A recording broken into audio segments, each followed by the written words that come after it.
This is episode number 421, season 15, episode 24.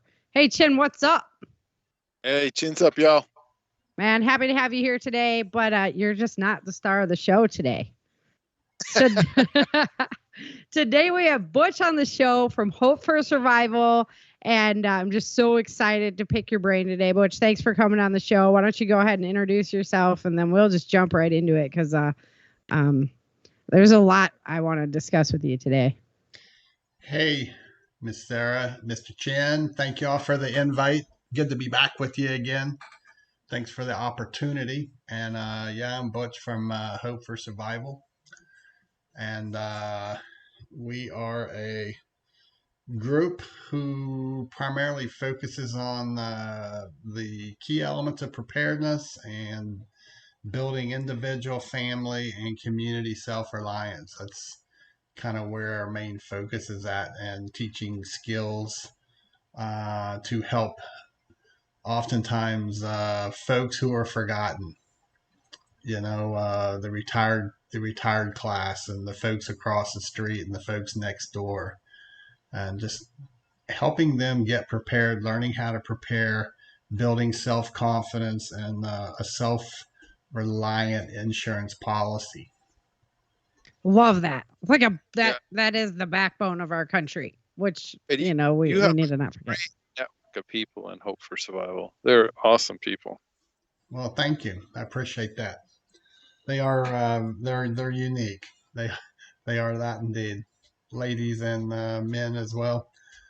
They're special folks, and they the thing over, we're coming up on 5 years as since I started Hope for Survival, and the bonding that's occurred over this period, and just the stories that they tell me of on any given weekend, one loading up in a car and driving a couple cities over and helping another Hope for Survival family maybe put up a fence or build a new deck, or help them maybe with their secondary water or communications and so forth.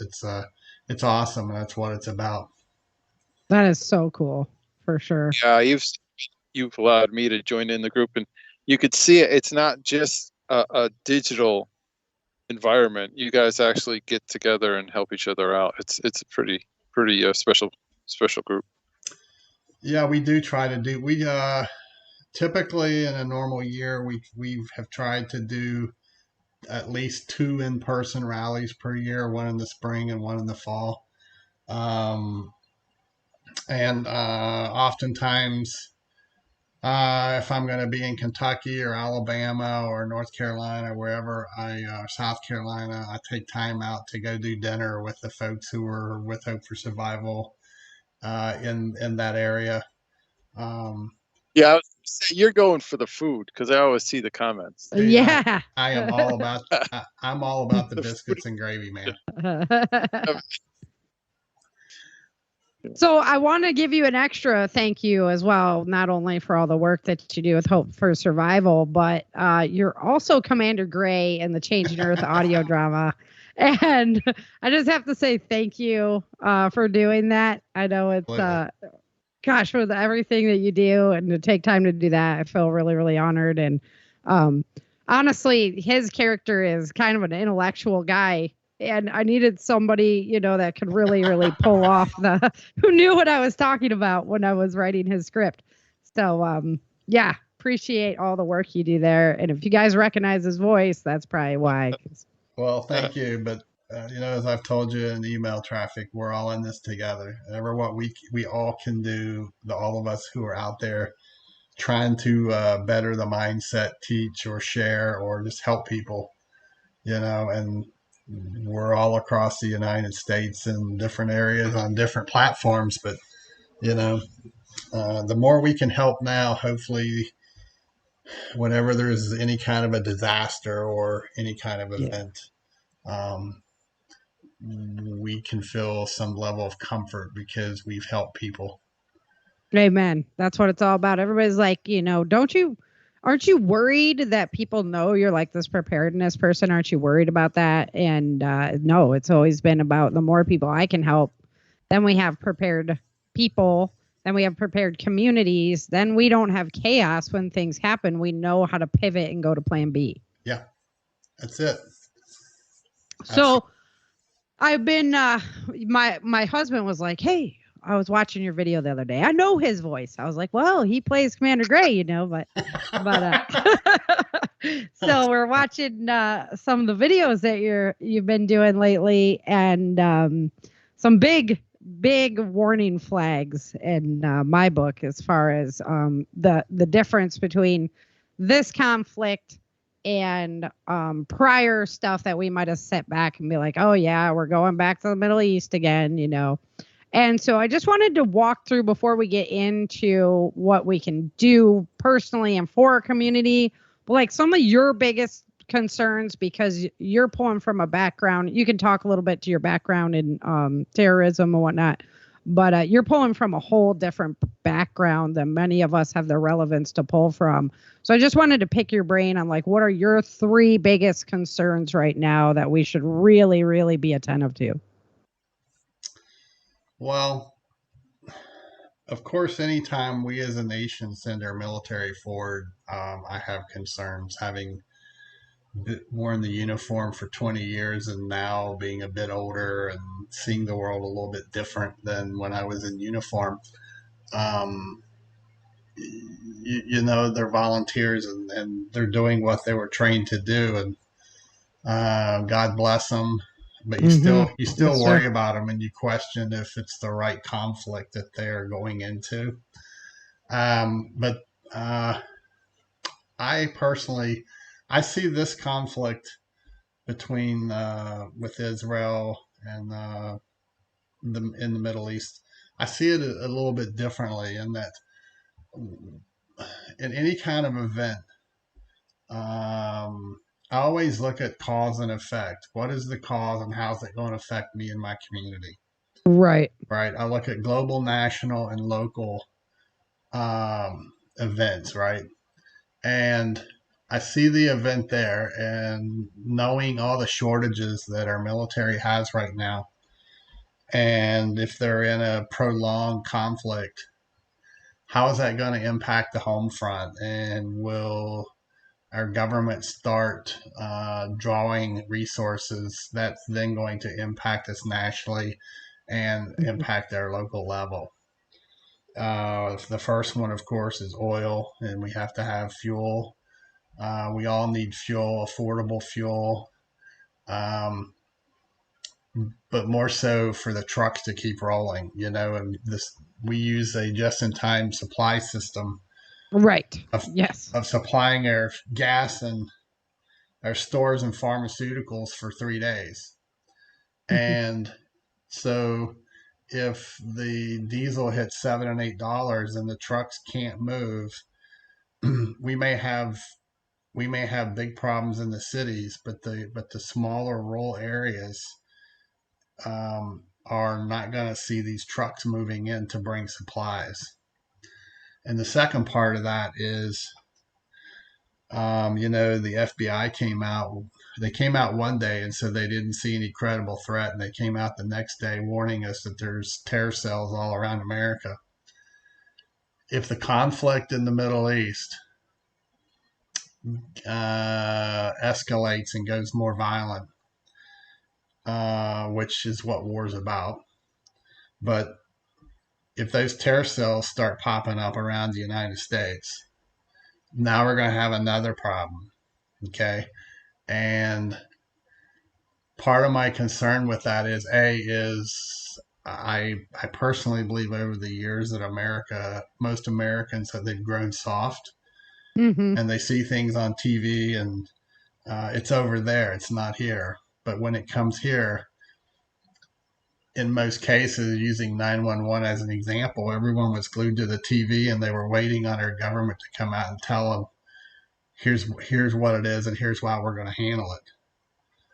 And for those who are going to do that again, I think they're going to be sadly disappointed that there's not necessarily a plan to deal with it. So, in these smaller communities, we'll say, let's say 50,000 populace and less. We'll just use that as a number. If you got terror cells popping up around America,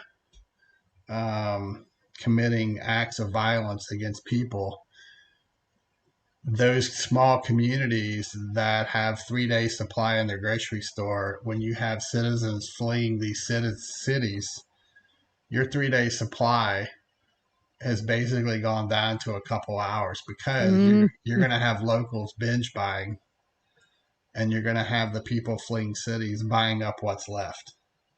And this is why it's so important that we continue to tell people you need to prepare for every kind of event, whether it's an ice storm and any kind of natural event or man-made event, because things can escalate in a matter of an hour.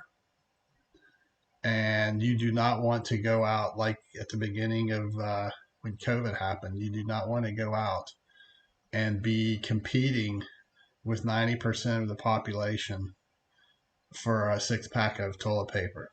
Right. So, absolutely, being prepared now for the best that you can. And it's hard for a lot of people. You've got storage issues, you've got income issues. There's a whole laundry list, right? With inflation the way it's hit right now, that's why I was just talking to Dave about that the other day, is like, what kind of basics should we be focused on at this point that's really going to produce so much bang for the buck?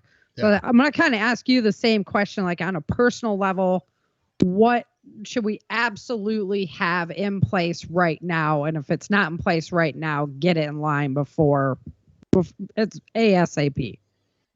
Well, I think everyone should have their list of needs and then list of wants.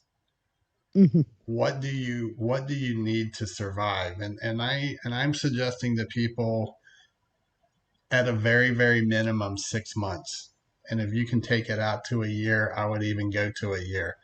I mean, think about it. A year ago, we were already enduring the increased prices in the grocery store.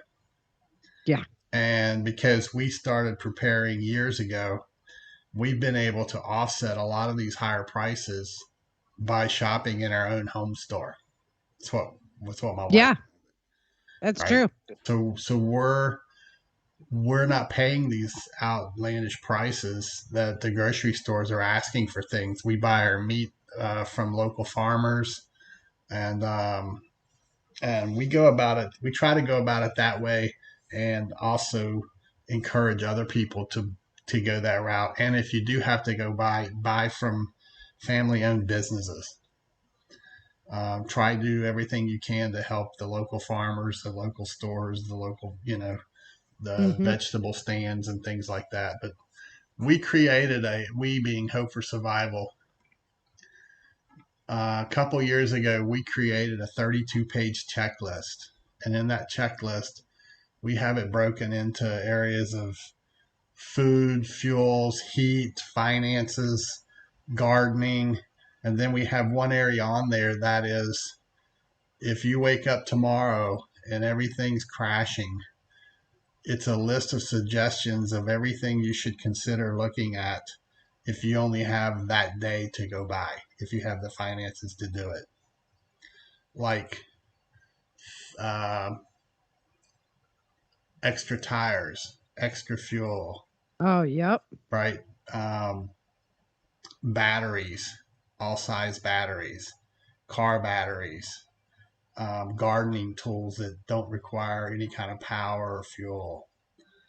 And there's a whole laundry list of those things. What makes your house function 24 hours a day, right? Seeds. Yep. 2 years supply of seeds, because even if you garden and you have gardened in the past, you need to make sure you have a 2-year supply in case you have drought, you have floods, bad seeds.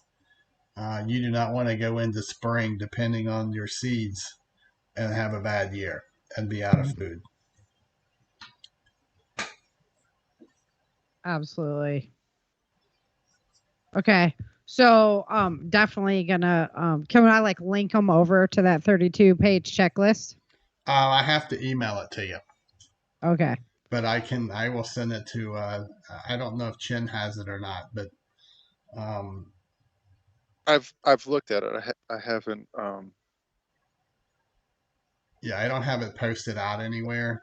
But Thank you. I can email everyone in our Zoom group and Signal group. They have these checklists, and in one of our, or actually about three of our Zoom sessions, we have 8 or 10 nurses, retired nurses, and we specifically just focused on things to buy for home for remedies Mm. that don't Mm-hmm. require prescriptions.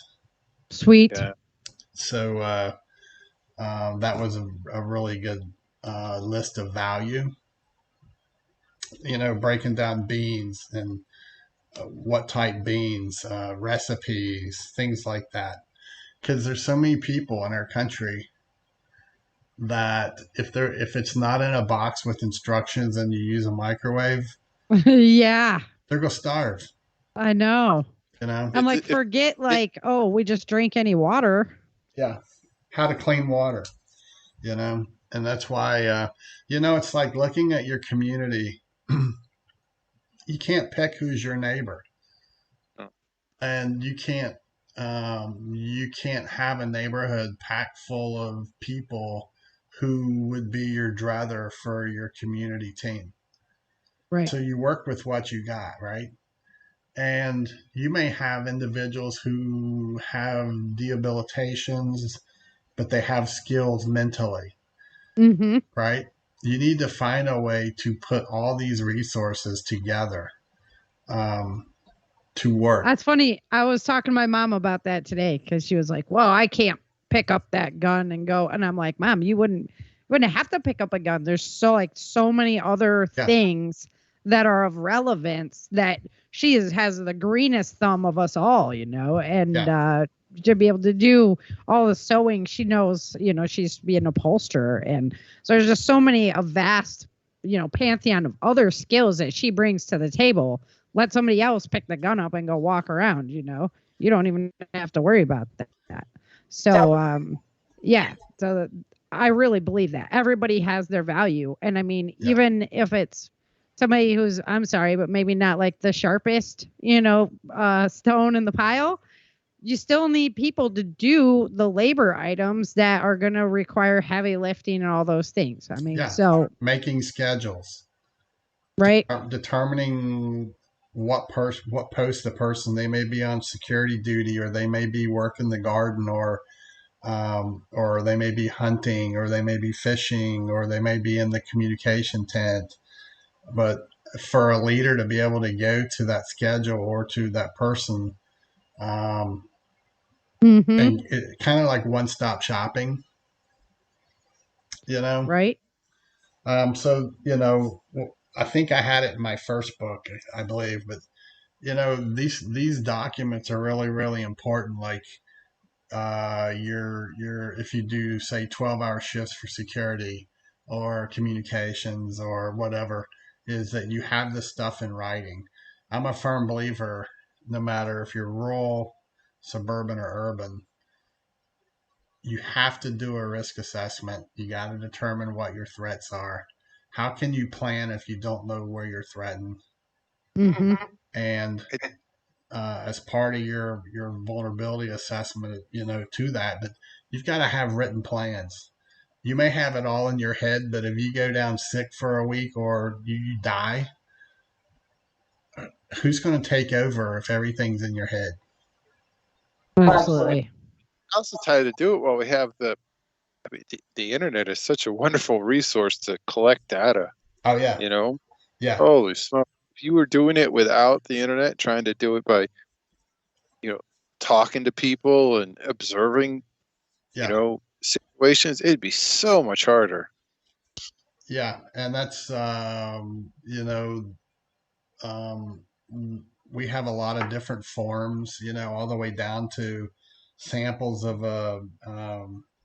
your mutual aid agreement and your memorandums of agreement, memorandums of understanding between teams. Because one of the things we've been trying to do is, say we have a community team here in my town, is I do this thing called your 5 mile radius.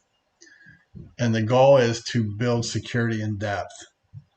And, we got folks down in Black Mountain, Asheville, Fletcher, Waynesville, Franklin, across to Calhoun, Georgia, down in Atlanta, across to Huntsville, Alabama, up to Chattanooga, up into the Cumberland Plateau, Kentucky.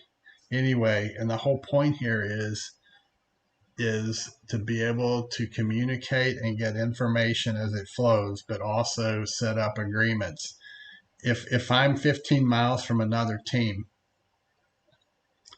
and they have a doctor and say I don't, if I can make a deal with them that if we have someone in their community pregnant or they're injured or they're whatever, that we can trade for 8 hours of service from that doctor, that we will give them labor to do their gardens, or we'll give them labor for security.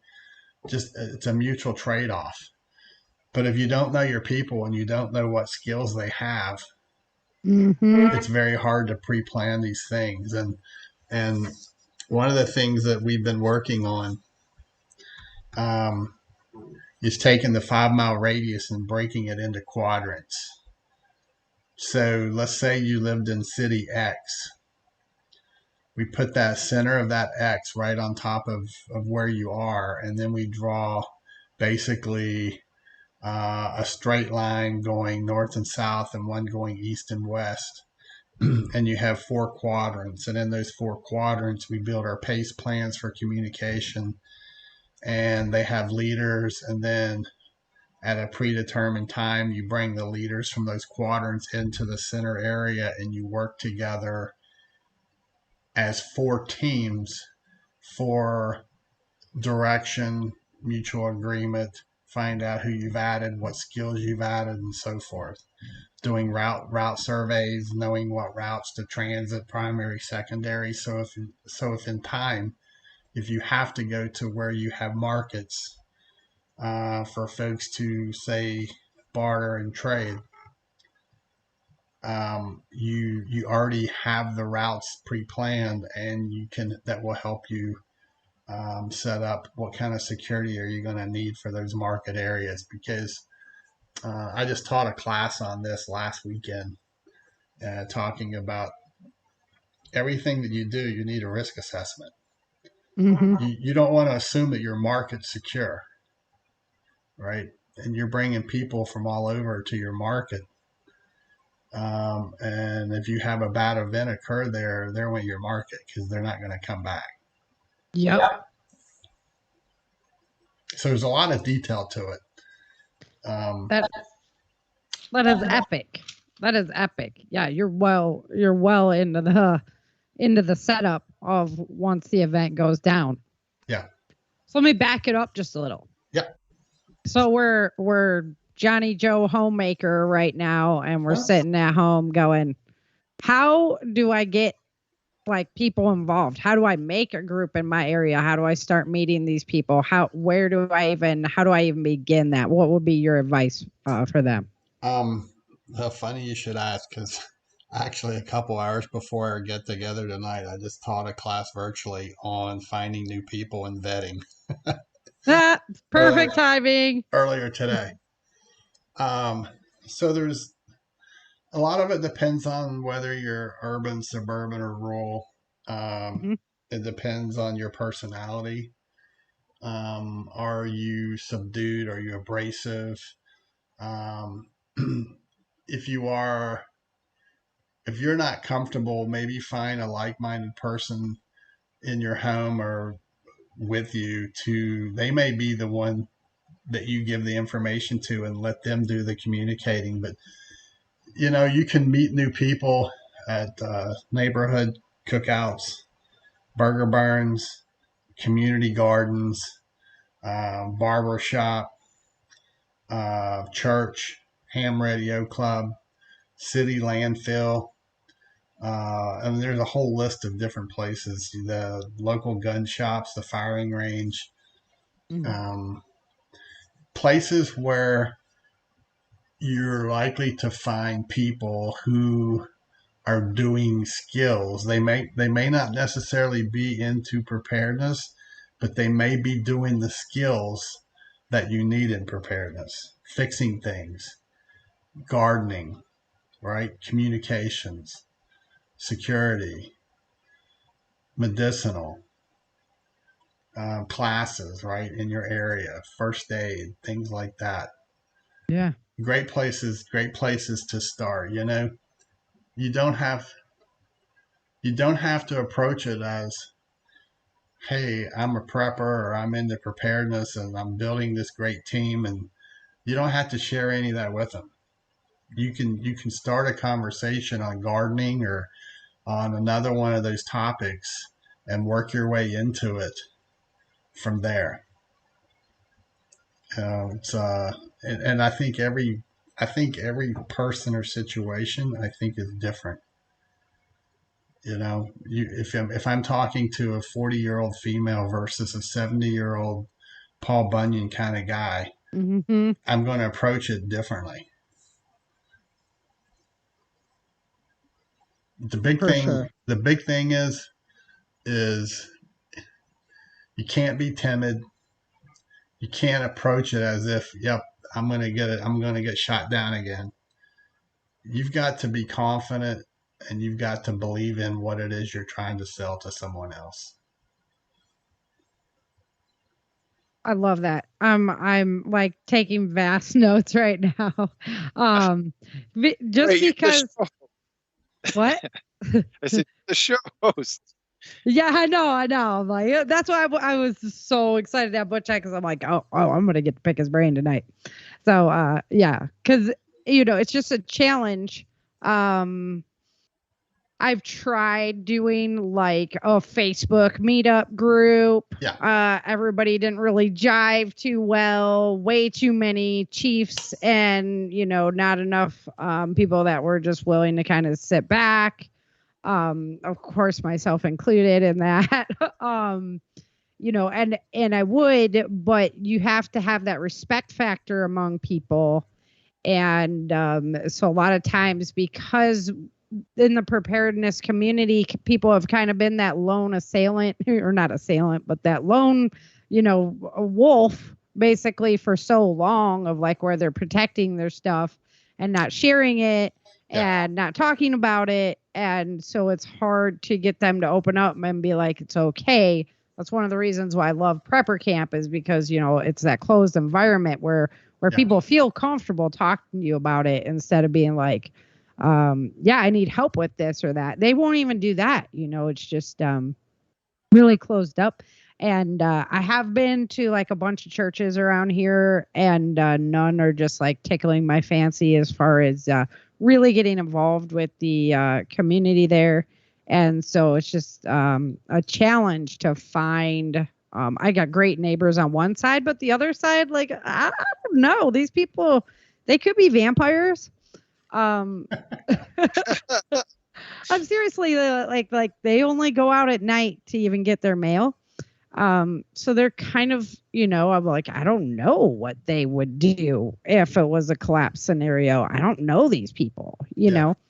So it's I believe in the community mission, and I really wish I could be more involved in bringing that type of attitude to our area. The great thing is that most Texans, like when stuff goes down, people get together and do stuff. Much different than like California was like when stuff went down, people were like, "Wow," Yeah, and you want to try to do everything you can now to avoid that. Yes. When it happens. Yeah. And they're just like, I don't know. Some areas are different than other areas. And of course, everybody's a unique person. But I'm just saying, on the whole, most people are more like, oh my gosh, I can't believe this is happening. Where is our rescue in California? Yeah. And then in Texas, it's like, oh my gosh, I can't believe this is happening. What are we going to do about it? So overall, I like that. And I thought about getting involved, like maybe with the food bank, something like that as well. Sure. Mm-hmm. So one of the things, so how we went about it, and I encourage other people as well. If you're talking about your own community, whether I'm talking about mine or I'm training someone to go in their community, the last thing you want to do is get labeled by a neighbor as you being a nut job. Right. So, Yeah. so I printed out because I work in emergency management in my day life. And so I'm familiar with all these documents and programs. So we went and we printed out documents off of FEMA and so forth of what FEMA recommends that people have stored in their homes and so forth. And then I had some handouts that were stamped by FEMA as well. So when we went to door, we went when a Copart went door to door, talking to folks, trying to break the ice. Um, he shared these documents, and we had also already visited with their local sheriff, and he provided us some documents as well. And it's key for anyone that's doing this, or just in general. You need to know who your local sheriff is, because your sheriff is your most powerful person in your county. And elections have consequences, and knowing your sheriff and where they stand politically and where they stand on the Constitution is critical with what could be ahead potentially. So we took these documents, and anyway, we went door to door, and we shared, hey, this is what the federal government's saying that you should have. Have you noticed how things in the country are kind of twisted right now, or they're not going so well, or the high cost of food, and so on and so forth? That's how we got the ice starting to thaw home to home. So we didn't go, wearing our body armor and a tinfoil hat and Right. low crawl up to the door and say, you need a year's worth of Campbell soup and 50 cases of water. We're setting up the security network. Yeah. Mm-hmm. So, and through this whole process, we have stayed in touch. Our sheriff's been out to our community a few times. We had a mission statement that we let him read before we got started with it, and he blessed it. And so we've just tried to continue this on and building this home by home to equal a community, and then expanding it out and trying to get as many people self-reliant and them start their own teams in their community. Because like I said, the food water portion of it's critical, because those are fewer people who will be beating on your door. Mm-hmm.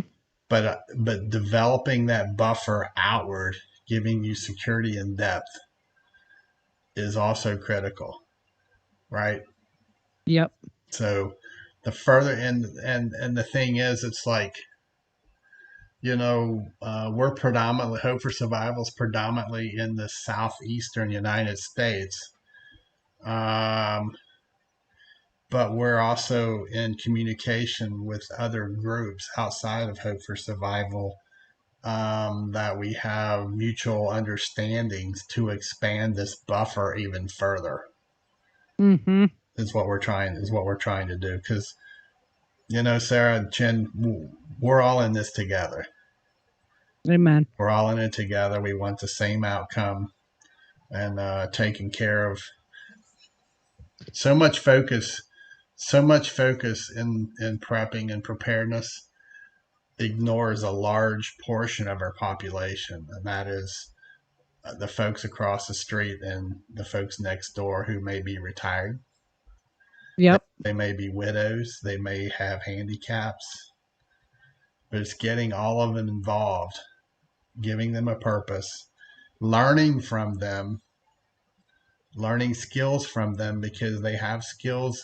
It's like asking an 80-year-old nurse, okay, this is how they do it today, but tell me how before all this equipment was available, how did you used to do it? And those are important skills to learn from these people. You don't have a diagnostic machine to tell you what's wrong with your car engine. Oh, you've got to figure it out by sticking your head under the hood and using tools. Right. Right? Yeah. Yeah, it's become a lost art. Yeah. For sure. Yeah. And one of the things that I was talking about in a podcast that I dropped today regarding, one of the concerns I have in the world and in our country is when you go back to the early 90s when the U.S. was involved in Somalia and we started bringing in refugees from the Middle East to the United States for the last 30 plus years, even before, but bringing them in, not counting the ones coming across the border. Mm-hmm. You've got diverse culture, you've got religion, right? And you're bringing in a different sect of life to a country where most homes are state of the art. And if it's one of the things we have learned over the last 30 years is when there's disasters around the world, we send aid in, food, water, and medicine and so forth. But in the large sums of money, we send in contractors, like countries where they're still using holes in wood to go to the bathroom in a bucket below the floor or in a river going through or whatever. We put in all these new appliances to include toilets, and when they break, they have no one to fix them. Mm-hmm. Right? Teach a man to fish, right? Yeah. So we have relocated a lot of that culture to the United States. And I go back in time when I lived in Montana, and I used to drive through Montana and Wyoming. And I remember going by reservations where many of the Indians were relocated from tents into four-walled homes with a roof. And I remember seeing how destroyed the homes were. There would be pigs and chickens running out the front doors. And I'm not knocking them. I'm simply saying we are taking for granted that we're giving them something new and they don't know how to take care of it. Right. We're not educating them on that. So now today, with hundreds of thousands of transplanted people of culture outside the United States are now in our country,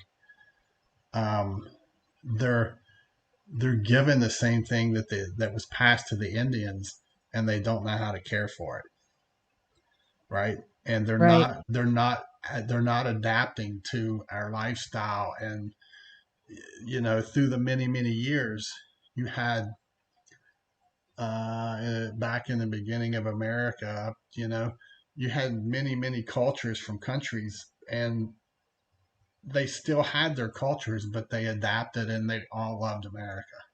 Right. Exactly. They didn't remain a sovereign sect away from the population. Yeah. And today, many of these cultures are here and they don't love America. And they're trying to change our government.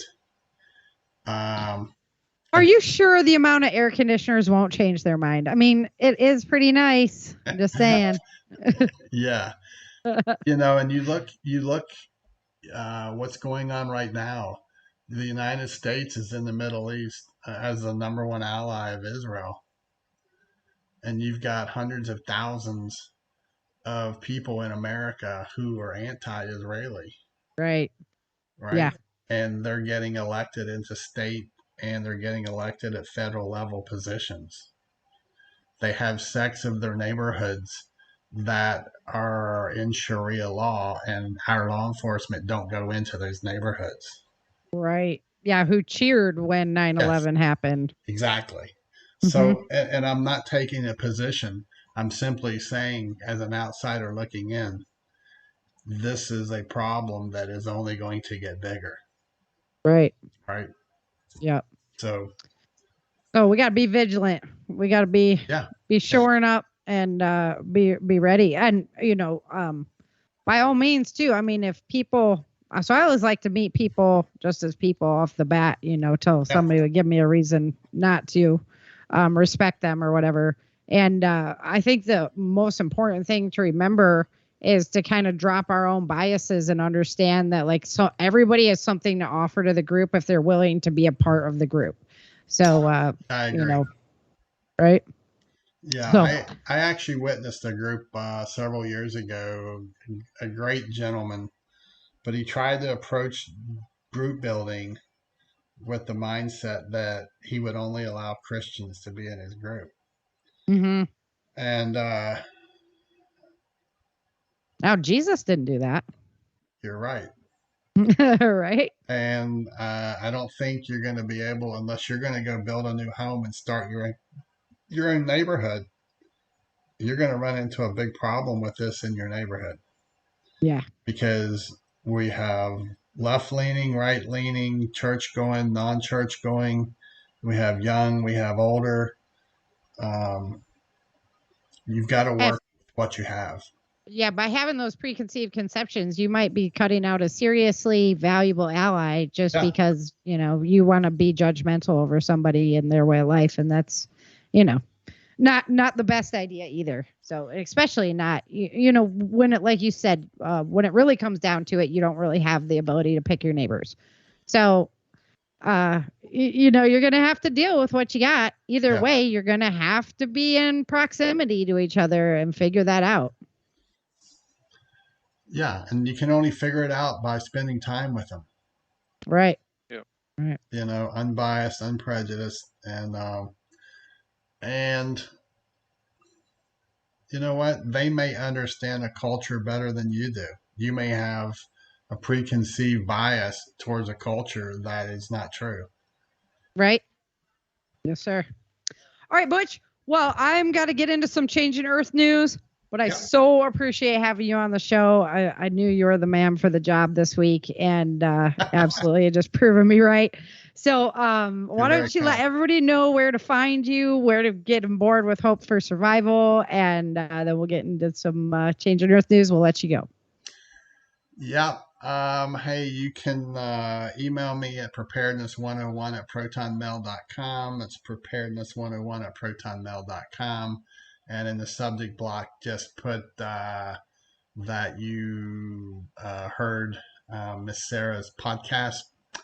And you can go to our website at hopeforsurvival.com, or you can go to YouTube, Hope for Survival on YouTube. And look forward to hopefully you stopping by. And Miss Sarah, Mr. Chin, thank you all so much. It was good to spend time with you. And always good. We got to work out a time to get you over on our side. Yeah, I'd be more than happy to, come speak about the, all the self-defense material that I put together, all the anti-kidnapping and the anti-sexual violation, all that stuff. We could do a good show for everybody on it. That'd be just fine with me. Absolutely awesome, and we'll do it. And keep doing what you're doing, please. Just changing minds and changing lives. And till next time, you guys be blessed. All right, you too, sir. Take care. All right, take care of yourself. Thanks. Bye. Bye-bye. All right, which is just such an awesome dude.